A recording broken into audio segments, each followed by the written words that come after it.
हाँ जी दोस्तों, Abu Dhabi से कुवैत की मेरी फ़्लाइट है। आ गया हूँ एयरपोर्ट। ये सामने लिखा हुआ है कुवैत CDE, उधर है DE। भाई इतनी जद्दोजहद के बाद आज ये बोर्डिंग पास मिला है ना कुवैत का। आपको मैं अभी बताता हूँ सब कुछ। उस आदमी ने बहुत मदद की मेरी। चलो भाई, इतना दिमाग गर्म हो गया ना मेरा। कुवैत में ट्रांजिट कर रहा था मैं, मात्र 3 घंटे का।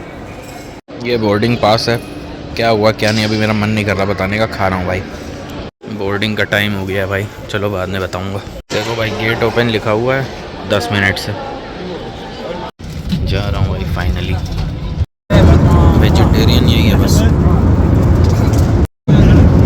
भाई मेरे साथ वाले हैं, उन्होंने अपना ये दे दिया। और एक और चीज़, थैंक यू। ये भी है भाई।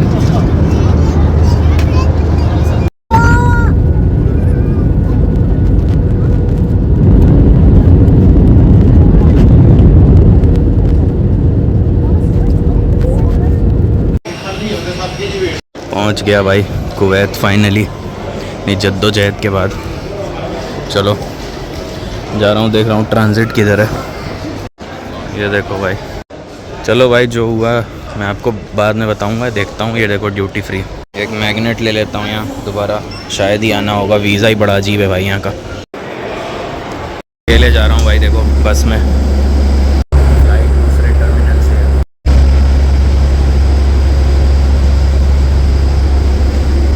अकेले ही हूँ मैं।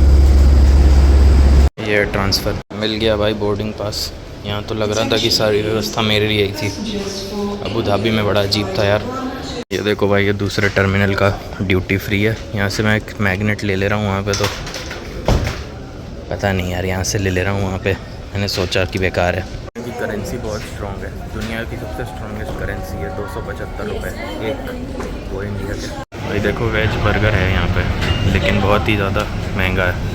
बड़ी लंबी कहानी है भाई। ये बोर्डिंग पास मिलने की आपको मैं बाद में बताता हूँ। अभी मन नहीं है मेरा बिल्कुल भी। अब ठीक है, सब जा रहा हूँ वापस इंडिया। ये सब भी मिल रहा है यहाँ पे, अगर आपको लेना हो। चार्जिंग नहीं है कहीं। पता नहीं कब स्टार्ट होगी भाई बोर्डिंग। यहीं बैठ गया।